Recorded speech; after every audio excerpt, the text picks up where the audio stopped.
नमस्कार दोस्तों, स्वागत है आप सभी का आकाश भैया की पाठशाला में। आज हम चैप्टर नंबर 6 जिसका नाम है रेखाएं और कोण। आज हम इस वीडियो में रेखाएं और कोण के बारे में पढ़ेंगे, ठीक है। तो इसकी हमें अभ्यास लगाने से पहले जो हमारा पाठ चैप्टर 6 है रेखाएं और कोण, इसे पढ़ने से इसकी जो प्रश्नावली हैं हम उन्हें हल करने से पहले इसमें जितने भी बेसिक कॉन्सेप्ट आ रहे होंगे, यानी जितनी भी शब्दावली आ रही हैं उन सभी को हम पहले जान लेंगे, ठीक है। तो हमारा जो चैप्टर 6 है इसमें रेखाएं और कोण से संबंधित जितनी भी परिभाषाएं हैं मैं आपको एक एक करके उन सभी को समझाता जाऊंगा, ठीक है। मैंने इसमें सभी परिभाषाएं और रेखाओं को लिख लिया है। आपको इन सभी को जितनी भी आपको नोट्स बनाकर लिखना है तो आप वीडियो को पुश करके यानी वीडियो को रोककर आप इन सभी को लिख सकते हैं, और आपकी बुक में भी दिया गया है। मैंने आपको इस सरल भाषा में समझाने के लिए इन सभी को नोट्स के तौर पर बनाया है। आपको ये चैनल पर और इसकी लिंक डिस्क्रिप्शन में दे दूंगा, आप वहां से पीडीएफ डाउनलोड कर सकते हैं, ठीक है। तो सबसे पहले बात आती है कि हमारा चैप्टर का नाम है रेखाएं और कोण, ठीक है। तो पहली परिभाषा आती है हमारी रेखा। क्या आती है? रेखा। तो रेखा क्या होती है? तो इसकी परिभाषा है रेखा एक ऐसी लकीर जो दो दिशाओं में अनंत तक बढ़ती जाए उसे हम रेखा कहते हैं। देखो मैं आपको एक एक करके एक्सप्लेन करता जाऊंगा। देखो सब में पहली जो हमारी आई है परिभाषा है, पहली जो डेफिनेशन आई है इसमें बोला गया है रेखा। क्या बोला गया है? रेखा। इसको अंग्रेजी में लाइन बोलते हैं। क्या बोलते हैं? लाइन। तो उनमें ये कह रहे हैं कि यानी ऐसी रेखा, यानी इसमें एक ऐसी रेखा होगी जिसके दो अंत बिंदु होते हैं। क्या होते हैं? दोनों दिशाओं में इसके जो अंत बिंदु होते हैं जो दोनों दिशाओं में अनंत तक बढ़ते हैं। कैसे? अनंत तक। तो इसमें ये जो तीर का निशान होता है इसका मतलब होता है ये आगे ही बढ़ता चला जाएगा और ये भी आगे तक बढ़ता चला जाएगा। जैसे मान लो इसका मैंने नाम दे दिया रेखा का ए बी, तो मैंने नाम दे दिया कि हमारी ए बी एक क्या है? रेखा है। तो जो ए बी एक रेखा है इसे हम गणित की परिभाषा में से ऐसे प्रदर्शित करते हैं, ऐसे लिख देंगे हम ए और बी, इसके ऊपर हम इस प्रकार का चिन्ह लगा देंगे। तो इससे क्या होगा, ये हमारी शो करेगा, यानी ये क्या है? एक हमारी रेखा है, ठीक है। तो आपको समझ में आ गया होगा कि रेखा क्या होती है। रेखा एक ऐसी लकीर होती है जो दो दिशाओं में अनंत तक बढ़ती जाए उसे हम रेखा कहते हैं। और एक चीज ध्यान रखना कि जो रेखा होती है रेखा चौड़ाई रहित होती है। कैसी होती है? रेखाई जो होती है रेखा हमारी चौड़ाई रहित होती है। कैसी होती है? चौड़ाई रहित होती है, यानी इसकी जो रेखा है इसकी क्या है? चौड़ाई नहीं होती है, इसे हम चौड़ाई रहित मानते हैं, ठीक। आइए अब इसका दूसरा कॉन्सेप्ट समझते हैं। देखो दूसरे में बोला गया है रेखाखंड। क्या बोला गया है? रेखाखंड। इसे अंग्रेजी में बोलते हैं लाइन सेगमेंट। क्या बोलते हैं? दूसरा है हमारा रेखाखंड। क्या है? दूसरा है हमारा रेखाखंड, इसे हम अंग्रेजी में बोलते हैं लाइन सेगमेंट, ठीक है। तो लाइन सेगमेंट हम इसमें लिख लेंगे। हाँ देखो इसको समझाता हूं मैं आपको। देखो रेखाखंड क्या होता है?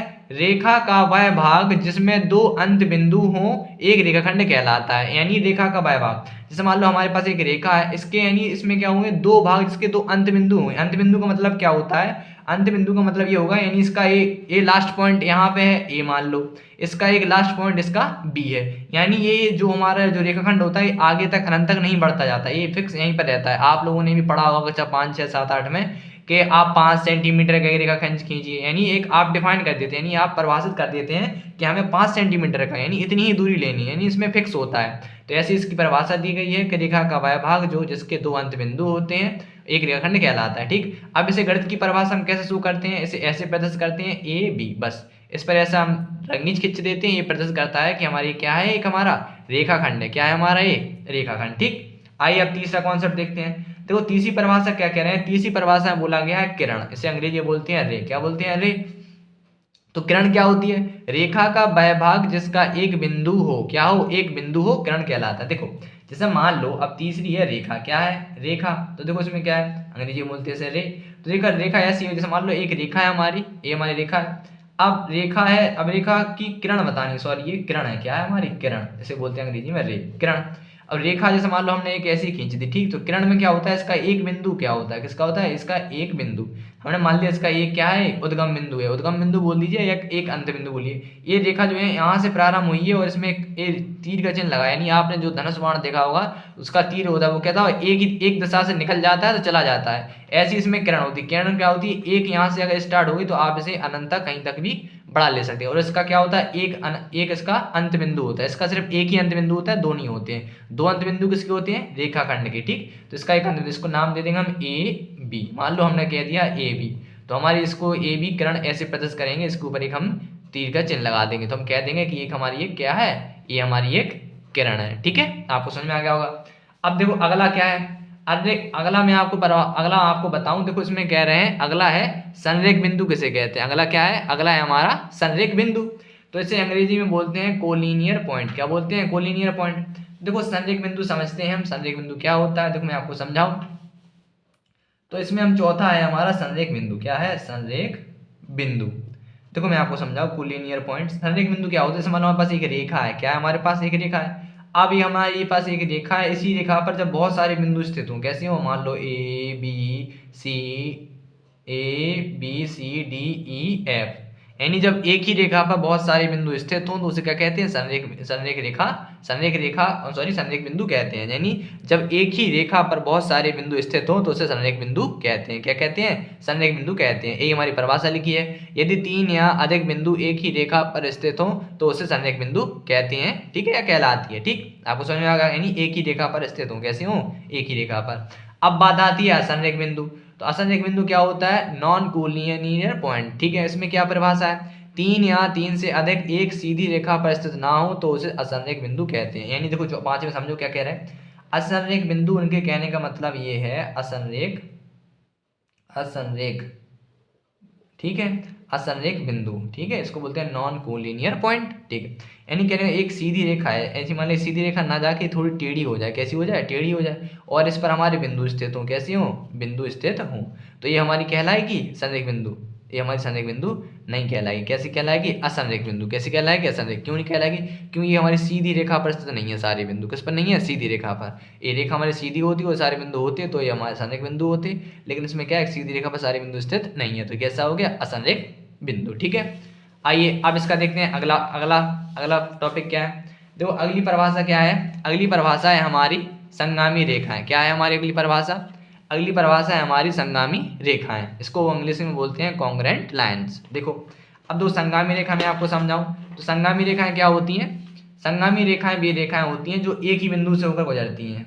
5वां आपको बताऊं मैं, 6वां सॉरी, संगामी रेखाएं। संगामी, आप नाम सुना होगा आपने, संगम। क्या सुना होगा, संगम। संगम का मतलब होता है जब बहुत सारे जब दो लोगों का जोड़ा बन जाए तो उसे संगम बोलते हैं। तो इसमें क्या कहने का मतलब है, जब एक बिंदु हो हमारे पास, क्या, जैसे मान लो हमारे पास एक बिंदु O है और इससे होकर हमारी किरणें निकलने, क्या निकलने, जब बहुत सारी किरणें निकले, कैसे निकले, बहुत सारी किरणें निकले, 3 निकले या 4 निकले या इससे अधिक निकले, जब एक ही बिंदु से होकर बहुत सारी क्या होती हैं, रेखाएं गुजरती हैं, तो क्या कहलाती हैं, संरेख रेखाएं। मान लो मैंने इसका नाम दे दिया AB रेखा है, एक हमारी PQ रेखा है, क्या है, PQ हो गई, एक हमारी RS हो गई, एक हमारी MN हो गई। यानी इस प्रकार की बहुत सारी रेखाएं होती हैं, जब एक ही बिंदु से होकर गुजरती हैं तो वो सारी क्या कहलाती हैं, संगामी रेखाएं। ठीक है, आपको समझ में आ गया होगा। आप चाहें तो परिभाषा भी लिख सकते हैं, जब 3 या 3 से अधिक रेखाएं एक ही बिंदु पर प्रतिच्छेद करें या काटें उसे संगामी रेखाएं कहते हैं। ठीक है, अब अगला पॉइंट क्या है हमारा, अगली परिभाषा है हमारी प्रतिच्छेद रेखाएं। क्या है, प्रतिच्छेद रेखाएं। तो इसे इंग्लिश में बोलते हैं इंटरसेक्टिंग लाइन। क्या बोलते हैं, इसे अंग्रेजी में बोलते हैं इंटरसेक्टिंग लाइन। अब दो प्रतिच्छेद रेखा का मतलब क्या है, यानी जैसे मान लो प्रतिच्छेद रेखा बोल रहे हैं, इंटरसेक्टिंग लाइन, तो इसमें ऐसा होता है कि जब हमारे पास दो रेखाएं हैं, प्रतिच्छेद रेखाएं, तो कैसी होती है, जैसे मान लो हमारी एक रेखा ऐसी जा रही है, मान लो हमने एक रेखा मान ली PQ, हमारी एक रेखा है PQ और एक दूसरी रेखा आ रही है MN। क्या आ रही है, एक दूसरी रेखा आ रही है MN। अब एक रेखा ऐसी साइड आ रही थी, एक साइड ऐसी आ रही है, तो एक दूसरे को क्या कर रही है, रेखा आपस में प्रतिच्छेद कर रही है। तो क्या होते हैं हमारी, ये हमारी होती हैं प्रतिच्छेद रेखाएं। जब दो रेखाएं आपस में प्रतिच्छेद करें तो प्रतिच्छेद रेखाएं कहलाती हैं। ठीक है, और एक चीज और ध्यान रखना कि जब दो रेखाएं एक दूसरे को जहां पर प्रतिच्छेद करती हैं वो क्या कहलाता है, प्रतिच्छेद बिंदु। तो जो हमारा मान लो ये हमारा जो O है, तो ये क्या कहलाएगा, हमारा प्रतिच्छेद बिंदु। पूछ लिया जाता है कभी कभी कि दो प्रतिच्छेद रेखा कर रही हैं तो ये कौन सा बिंदु, किस बिंदु पर करती हैं, तो प्रतिच्छेद बिंदु पर प्रतिच्छेद करती हैं। ठीक है, तो इसको बोलते हैं प्रतिच्छेद बिंदु। ठीक है, आइए अब अगली देखते हैं परिभाषा। अगली परिभाषा में बोला गया है समांतर रेखाएं। क्या बोला गया है, समांतर रेखाएं। इसे अंग्रेजी में क्या बोलते हैं, पैरेलल लाइंस। क्या बोलते हैं, पैरेलल लाइंस। देखो समांतर रेखा समझे, तो समांतर रेखा में आपको समझाऊं, समांतर रेखाएं। देखो समांतर रेखाएं क्या होती हैं, समांतर रेखाएं वे रेखाएं होती हैं जो आपस में एक दूसरे को प्रतिच्छेद ना करें। जैसे मान लो हमारे पास एक रेखा है AB, क्या है हमारे पास, एक रेखा AB है, एक इस प्रकार से जा रही है, और एक रेखा AC है जो हमारे, इसको मान नाम दे दिया हमने PQ, इस प्रकार से जा रही है। तो जब दो रेखाएं एक दूसरे को आपस में प्रतिच्छेद ना करें, यानी इस प्रकार से आपस में कहीं पे भी आपको काटे ना, ठीक, एक दूसरे प्रतिच्छेद ना करें, और इनके बीच की दूरी समान हो। कैसी हो, इनके बीच की दूरी समान हो। यदि इनके बीच की दूरी समान नहीं होगी, मान लो यहाँ पे ऐसी ऐसे हमने रेखा बना दी। मान लो यहाँ पे हमने कह दी यहाँ पे 8 सेंटीमीटर है, फिर 7 हो गई, फिर 5 हो गई, फिर 4 हो गई, फिर 3 2, यानी इस प्रकार से करेंगे तो आगे क्या हो जाएंगी, एक रेखा आपस में प्रतिच्छेद कर जाती है। कैसे कर देती हैं, आपस में एक दूसरे को प्रतिच्छेद कर देंगी, तो वो समांतर रेखाएं नहीं कहलाएंगी। ठीक है, तो समांतर रेखा की परिभाषा आप चाहें तो लिख सकते हैं कि ऐसी रेखाएं जिनकी बीच की दूरी समान व आपस में किसी भी स्थान पर ना मिले या एक दूसरे को प्रतिच्छेद काटे ना, बात बराबर होती है, ना मिले, उसे समांतर रेखा कहते हैं। ठीक है, इसी प्रकार आप इसको, इसमें क्या है, पी क्यू समांतर है।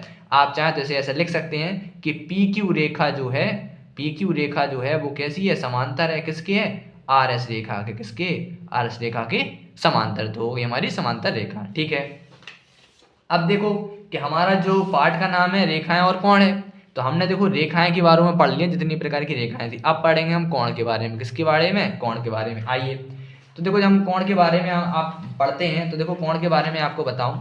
देखो कोण का क्या होता है, देखो इसको अंग्रेजी में बोलते हैं एंगल। क्या बोलते हैं, एंगल। अब देखो कोण क्या होता है मैं आपको बताऊं। तो कोण क्या होता है, जब दो किरणें एक ही अंत बिंदु से प्रारंभ होती हैं तो एक कोण बनता है। यानी मान लो हमारा एक बिंदु ए ओ है, क्या है, ओ है, इससे हमारी एक किरण निकली ए, इसको हमने नाम दे दी ए, यानी ओ एक हमारी किरण निकली, और फिर इसी बिंदु से हमारी एक किरण ओ बी निकली। क्या निकली, ओ बी। तो देखो एक किरण ओ ए है और एक किरण क्या है, हमारी ओ बी है। तो दो जो यानी एक ही उभयनिष्ठ बिंदु से जब दो किरणें निकलती हैं तो इन दोनों किरणों के बीच, किनके, ओ बी और ओ ए, इन दोनों किरणों के बीच कोण बनता है। क्या बनता है, दोनों किरणों के बीच क्या बनता है, कोण बनता है। ठीक है, आपको समझ में आ गया होगा। यानी जब एक ही क्या उभयनिष्ठ बिंदु हो और यहाँ से दो किरणें निकल रही हो तो इनके बीच में, किरणों के बीच में क्या बनता है, हमारा कोण बनता है। ठीक है, और सुनो इसमें क्या आपको याद कर रखने की चीज है इंपोर्टेंट। देखो एक चीज और ध्यान रखना कि कोण को बनाने वाली दोनों किरणें कोण की भुजाएं, आर्म्स या साइड्स कहलाती हैं, और उभयनिष्ठ बिंदु शीर्ष बिंदु का, कोण का शीर्ष बिंदु कहलाता है, यानी सब वर्टेक्स कहलाता है। क्या कहने का मतलब है, यानी जो हमारा ओ ए है और ओ बी है, एक जो हमारा कोण बनना है, यानी कोण, यहाँ कोण को हम थीटा भी बोलते हैं, कोण को थीटा भी बोलते हैं। तो ओ ए और ओ बी क्या, हमारी ओ ए ओमा ओ बी, ओ ए और O B, sorry O B और ओ ए क्या है, हमारी ये भुजाएं हैं। क्या है, भुजाएं होती हैं। क्या होती हैं, भुजाएं माना जाता है इन्हें कोण की कंडीशन में। और जो हमारा जो उभयनिष्ठ बिंदु है, क्या है, उभयनिष्ठ बिंदु ओ है, जो उभयनिष्ठ, इसे लिख देंगे हम उभयनिष्ठ बिंदु। जो हमारा उभयनिष्ठ बिंदु है ना, इसे हम क्या बोलते हैं, उभयनिष्ठ बिंदु को हम शीर्ष बोलते हैं। क्या बोलते हैं, कोण, कोण जब बनता है इसे हम शीर्ष बोलते हैं। क्या बोलते हैं, शीर्ष। तो ओ हमारा क्या हो गया, शीर्ष हो गया, और ओ बी और ओ ए क्या होगी, हमारी रेखाएं हो गई। क्या हो गई, रेखाएं। अब जानेंगे हम कोणों के प्रकार। क्या पढ़ेंगे, अब हम पढ़ेंगे कोणों के प्रकार। ठीक है, आइए हम जान लेते हैं। तो देखो कोणों के प्रकार, इसे अंग्रेजी बोलते हैं टाइप्स ऑफ एंगल्स। ठीक है, तो कोणों के प्रकार हम जब पढ़ रहे हैं तो देखो सब में पहले आता है न्यून कोण। क्या आता है, न्यून कोण। तो देखो आप बताऊं मैं आपको न्यून कोण क्या होता है। देखो आप फिलहाल वैसे तो आप जानते ही होंगे, क्योंकि आपने 7-8 अच्छे से पढ़ी होगी, तो सारी चीज़ें आपको बेसिक से आते होंगे। और जिसको भी समझ में नहीं आ रहे हैं तो आप वीडियो को दोबारा देखिए, और हो सकता है आप वीडियो बीच में देखना स्टार्ट किया हो तो आपको नहीं आ रहा होगा समझ में, आप वीडियो को दोबारा से देखें, स्टार्ट से देखें, और अभी थोड़ी चीज़ें आपको नई नई लगेंगी। जब आप इन्हें पढ़ेंगे समझेंगे तो आपको सारी चीज़ सरल से लगने लगेगी। ठीक है, जो हमारा ये पार्ट है रेखाएं और कोण, सबसे सरल पार्ट है। ठीक है, कक्षा 9 में। तो देखो इसमें हमारा पहला क्या है, पहला कोण है हमारा न्यून कोण। क्या है हमारा, पहला है हमारा न्यून कोण। इसको इंग्लिश में बोलते हैं एक्यूट एंगल। ठीक है, अब न्यून कोण क्या होती है, इसकी परिभाषा, इसकी माप 0 से अधिक और 90 से छोटी होती है। देखो जैसे मैं आपको एग्जाम्पल के तौर पर बताऊं, जैसे मान लो मैंने, आपने एक ऐसा पढ़ा होगा, जैसे मान लो मैंने इस पे बना दिया 60 अंश का कोण। कितना बना दिया, 60 अंश। अब जो हम 60 अंश का इसमें हमने कोण बनाया है, तो ये क्या है, 90 से कैसा है, कम है, और 0 से कैसा है, बड़ा है। यानी ये जो हमारा कोण था 0 से बड़ा है और 90 से कैसा है, छोटा है। तो ये किस प्रकार का कोण है, ये है हमारा न्यून कोण है। क्या है, न्यून कोण। यानी जब थीटा का मान क्या हो, थीटा का मान क्या हो, 0 से बड़ा हो और 90 डिग्री से कैसा हो, 90 डिग्री से छोटा हो, तब क्या बनता है, तब बनता है हमारा न्यून कोण। ठीक है, आइए अब बात करेंगे हम समकोण की। किसकी बात करते हैं, अब मैं आपको करेंगे समकोण की। देखो समकोण क्या होता है, समकोण को अंग्रेजी में बोलते हैं राइट एंगल। क्या बोलते हैं, राइट एंगल। और समकोण की परिभाषा क्या होती है, समकोण की परिभाषा होती है कि इसकी माप क्या होती है, 90 डिग्री होती है। कितनी होती है, 90 डिग्री। यानी बिल्कुल एक सीधी रेखा बनती है। क्या बनती है, 90 डिग्री। जब 90 डिग्री का कोण बनता है तभी क्या होता है, हमारा समकोण बनता है। ठीक है, आइए अगला देखेंगे। देखो अगला है हमारा अधिक कोण। क्या है अगला, अगला है हमारा अधिक कोण। इसको बोलते हैं ऑब्ट्यूज एंगल। ऑब्टयूज एंगल, अब देखो इसकी परिभाषा क्या होती है, इसकी माप 90 से अधिक और 180 से कम होती है। यानी देखो अधिक कोण में क्या होता है, अधिक कोण में जो हमारा थीटा होता है उसकी माप क्या होती है, अधिक कोण। अधिक कोण में क्या होता है, इसकी जो थीटा की माप होती है इसकी माप क्या होती है, जो 90 डिग्री होती है ना, इससे तो अधिक होती है। किसकी माप, थीटा की। थीटा का मान इससे अधिक होता है और क्या होता है हमारा 180 से कम होता है। क्या होता है, 180 से कम होता है थीटा का मान। ठीक है, सॉरी, ठीक है। ठीक, तो यानी जैसे मान लो मैंने ऐसा इस प्रकार का बना दिया, कोई कोण बना दिया, क्या बना दिया, कोण। जैसे मान लो इसकी माप मैंने मान ली 120 है, कितनी है, 120 है। अब इसकी 120 है, यानी देखो ये क्या है, 90 से अधिक है। कैसा है, ये 90 से ज़्यादा है, और देखो 180 से कैसा है, 180 से हमारा कम है और 90 से ज़्यादा है, तो क्या हो गया ये, अधिक कोण। ठीक है, आइए अब बात करेंगे हम रिजु कोण, किसकी, रिजु कोण। कई लोग क्या होता है कंफ्यूज में रहते हैं कि रिजु कोण और सरल कोण अलग अलग होते हैं। नहीं, रिजु कोण और सरल कोण दोनों ही एक होते हैं, इनके नाम अलग अलग होते हैं। हिंदी में बोलते हैं रिजु कोण, अंग्रेजी में बोलते हैं इसको स्ट्रेंथ एंगल। क्या बोलते हैं, स्ट्रेंथ एंगल।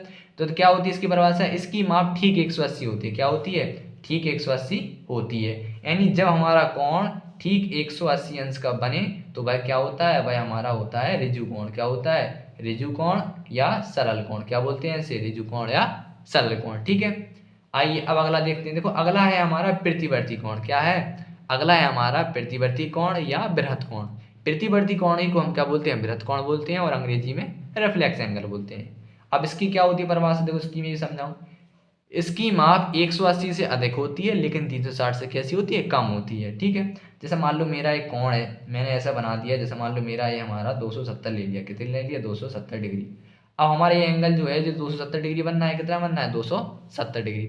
हमारा ये एंगल 270 डिग्री बनना है, तो अब देखो गौर से देख सकते हैं कि ये क्या है हमारा 360 से, तो कैसा है, कम है 270, 360 से कम ही है, और यानी 360 से ज़्यादा नहीं है। और देखो ये क्या है, 180, इसकी माप क्या है, 180 से अधिक है और 360 से कैसी है, कम। यानी 180 से ज़्यादा हो रहा हो, 360 से कैसा है हमारा, कम है। तो यानी जब कोण की माप कैसी हो, 180 से अधिक हो और 360 से कैसी हो, कम हो, तब क्या होता है, तब हमारा प्रतिवर्ती कोण या बृहत कोण कहलाता है। ठीक है, आइए अब ये कॉन्सेप्ट और समझते हैं, कई लोग इसमें भी कंफ्यूज में रहते हैं। अगला है हमारा पूरक कोण या कोटि पूरक कोण। तो कई लोग सोचते हैं कि पूरक कोण अलग होता है और कोटि पूरक कोण 180 अंश का होता है। नहीं, देखो इसकी परिभाषा क्या है कि जब जब दो कोणों का योग जब दो कोणों का योग 90 हो तो उसे पूरक कोण कहते हैं। यानी θ1 + θ2 = 90। यानी जैसे मान लो हमारे पास पूरक कोण की बात कर रहे हैं, किसकी कर रहे हैं, पूरक कोण की। यानी हमारे पास जब दो कोण बनने होंगे इस प्रकार से, मान लो हमने एक किरण मान ली, हमारे से मान लो हमने मान ली एक किरण यहाँ पे θ1 है, यहाँ पे एक किरण θ2 है। ठीक है, अब दो किरण माने, अगर इन दोनों कोणों का योग यानी θ1 + θ2 बराबर कितना आ जाए, 90 डिग्री, यानी 90 अंश आ जाएगा, तो क्या हो जाएगा, ये हमारा पूरक कोण कहलाएगा पूरक कोण, या क्या कहलाता है, कोटि पूरक कोण। ठीक है, इतना आपको समझ में आ गया होगा। ठीक, अब देखो अगला क्या है हमारा, देखो अगला है हमारा समपूरक कोण। क्या है, अगला है हमारा, अगली परिभाषा है हमारी समपूरक कोण। अब देखो समपूरक को भी समझाऊं मैं आपको। तो समपूरक क्या होता है, समपूरक कोण जब दो कोणों का योग क्या हो, जब दो कोणों का योग, यानी जब दो कोणों का योग 180 अंश हो तो उसे हम समपूरक कोण कहते हैं, यानी θ1 + θ2।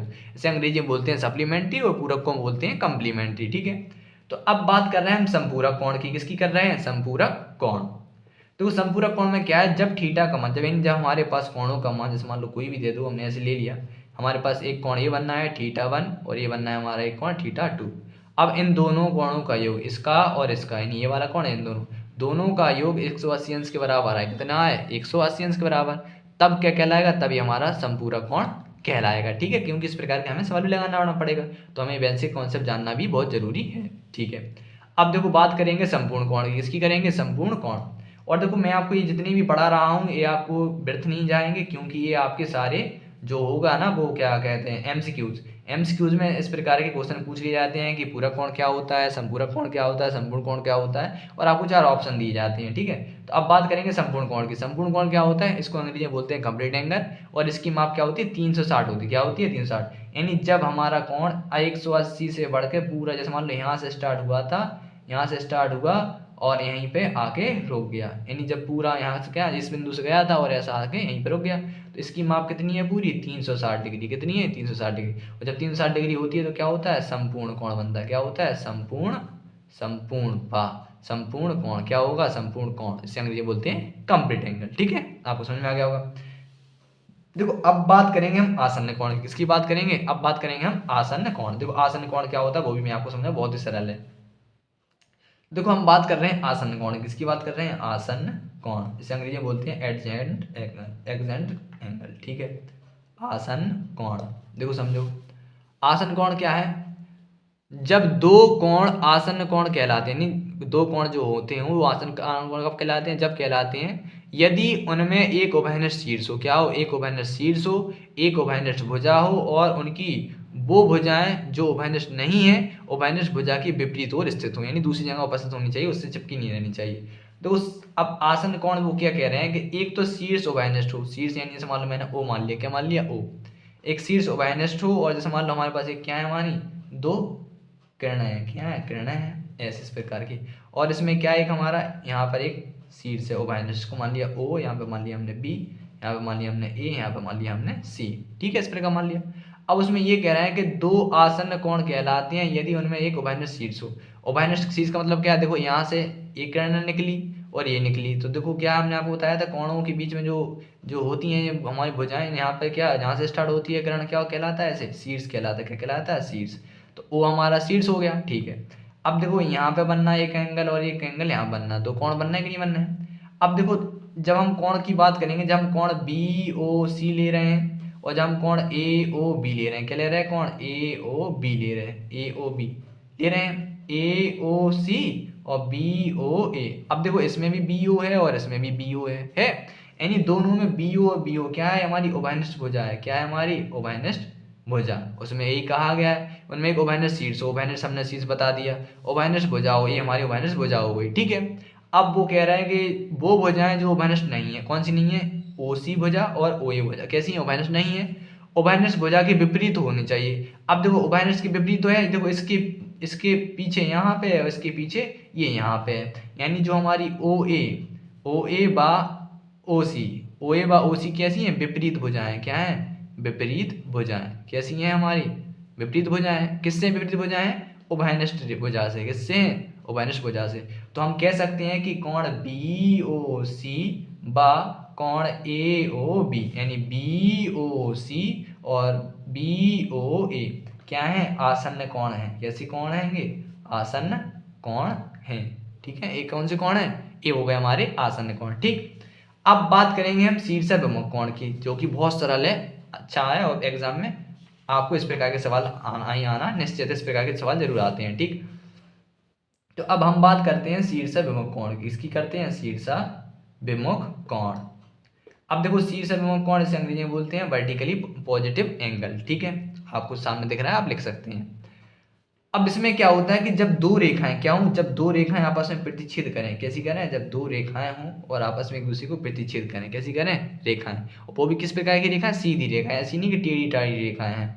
तो सीधी रेखाएं जब एक दूसरे प्रतिच्छेद करती हैं तो यहाँ इसके सामने ये वाला और इसके सामने ये और इसके सामने ये और इसके सामने ये, तो जैसे मान लो हमने एक यहाँ ओ पे केंद्र क्या है, ओ पे कर मान लो एक रेखा, एक किरण ओ बी है, सॉरी ए बी है, और एक रेखा हमारी पी क्यू है, ये रेखा आपस में प्रतिच्छेद कर रही है। तो इसके सामने ये इसके मुंह है, तो इसको बोलते हैं शीर्षाभिमुख, इसका ये कोण बराबर होगा, ये कोण बराबर होगा। ठीक है, जैसे मान लो हमने मान लिया ये हमारा x डिग्री है तो ये भी x होगा, अगर मान लो ये y डिग्री है तो हमारा ये भी y डिग्री होगा।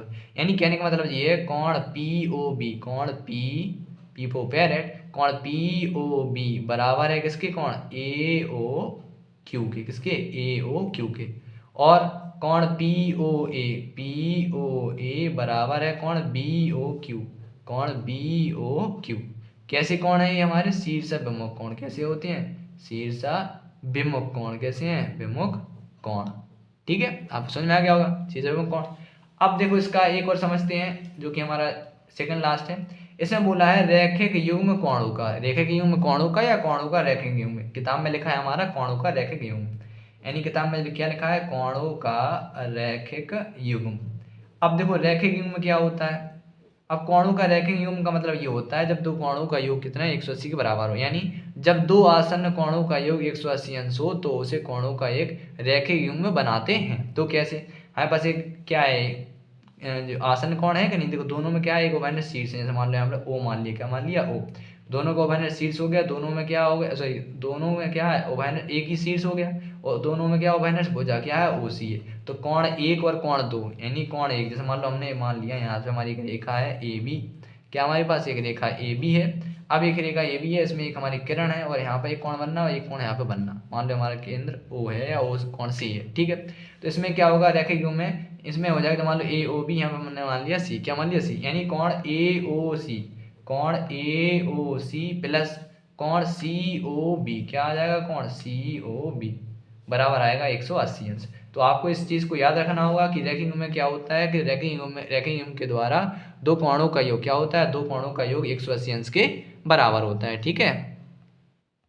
तो इतना आपको समझ में आ गया होगा, ठीक है। तो मैं आशा कर सकता हूँ आप सभी को जितना मैं आपको बताया है ये सभी बेसिक कॉन्सेप्ट आपको समझ में आ गए होंगे। अब हमारी बुक में क्या है, हमें दो अभिगिरी दे रहे हैं जिनका हमें दल्लड़ले से इस्तेमाल करना है, यानी बेखौफ हम इनका इस्तेमाल करेंगे, ठीक है। कौन सी है देखो मैं आपको बताता हूँ। इसमें दे रहे हैं हमारी बुक में, हमें बस दे रहे हैं अभिगिरी 6.1। इसमें क्या लिखा है, अभिगिरी 6.1 में लिखा है यदि एक किरण एक रेखा पर खड़ी हो तो इस प्रकार बने दो आसन कोणों का योग 180 अंश होता है, ठीक है। दो कैसे, यानी जैसे मान लो हमारे पास एक रेखा दे रहा है, क्या दे रहा है, हमारे पास एक रेखा दे रहा है, उसमें कहा है हमारे पास एक रेखा है सीधी, क्या है हमारे पास एक रेखा है सीधी, जैसे मान लो हमने मान लिया AB, हमारे पास एक रेखा AB है और अब इस AB पर एक किरण है हमारी, क्या है एक किरण खड़ी है, क्या है हमारी किरण खड़ी, जैसे मान लो हमने मान लिया ऐसे OS एक किरण खड़ी है। तो उसमें कह रहा है जो खड़ी हो तो इस प्रकार बने दोनों आसन कोणों का योग। अब देखो आसन कोण तो बन ही रहे हैं क्योंकि दोनों में उभयनिष्ठ भुजा OS है, तो यहाँ पर जो कोण बनेगा और यहाँ पे जो कोण बनेगा दोनों का योग किसके बराबर आएगा, यानी θ1 और θ2, यानी इस वाले कोण, यानी इस वाले कोण का नाम अगर हम देना चाहें तो कैसे दे सकते हैं, कोण AOS प्लस कोण SOB बराबर किसके होगा योग 180 अंश के बराबर, ठीक है। मैं जो आपको ये L टाइप का बनाता हूँ ना, इसको L कोण बोलते हैं, क्या बोलते हैं, इसे कोण से प्रदर्शित करते हैं, किससे करते हैं, कोण से। ये L नहीं होता, थोड़ा सा तिरछा ऐसा इस प्रकार का होता है, ठीक है, इसे कोण से प्रदर्शित करते हैं। तो अभिगिरी हमने 6.1 बना दी, इसका भी हम खूब प्रयोग करेंगे, ठीक है। अब देखो इसी को रेखिक भी बोलते हैं, क्या बोलते हैं, उसमें लिखा है इसी को हम क्या बोलते हैं, रेखिक बनाते हैं, रेखिक बोलते हैं। अब देखो अभिगिरी 6.2 क्या है, अब वो भी एक उसी प्रकार की है। देखो इसमें क्या लिखा है, अभिगिरी 6.2 में लिखा है यदि दो आसन कोणों का योग 180 अंश है तो उनकी उभयनिष्ठ भुजाएं एक रेखा बनाती हैं। देखो इसमें क्या कह रहे हैं, जैसे मान लो हमारे पास क्या है एक रेखा है, सॉरी रेखा नहीं है, उसमें कह रहे हैं कि दो आसन कोणों का योग, यानी जैसे मान लो हमारे पास कोई कोण बनना है, क्या है इस प्रकार से मान लो हमारे पास कोण बनना है, हमने इसको मान लिया ABC और इसको मान लिया हमने O। तो इसमें जो कोण बनेंगे यानी कोण AOC प्लस कोण COB बराबर 180 अंश होगा। कितना होगा 180 अंश होगा, इसमें लिखा है यानी कोणों का योग 180 अंश है तो उनकी उभयनिष्ठ भुजाएं एक रेखा बनाती हैं। उभयनिष्ठ भुजाएं क्या है, यानी उनकी उभयनिष्ठ भुजाएं जो है देखो इसमें क्या है OC है ना, जो तो इस पर खड़ी है तो एक क्या एक रेखा बनाएंगे, यानी हमारी AB क्या हो गई, एक रेखा हो गई, क्या हो गई हमारी एक रेखा हो गई। तो यही उसमें कहा गया है, ठीक। तो इतना आपको समझ में आ गया होगा, ठीक। तो अब इसकी जो प्रश्नावली है हमारी 6.1 इसे हम पढ़ेंगे नेक्स्ट वीडियो में, ठीक है। तो यदि आप चैनल पर नए आए हैं तो चैनल को सब्सक्राइब कीजिए और जितना हो सके वीडियो को ज़्यादा से ज़्यादा अपने दोस्तों के साथ शेयर कीजिए।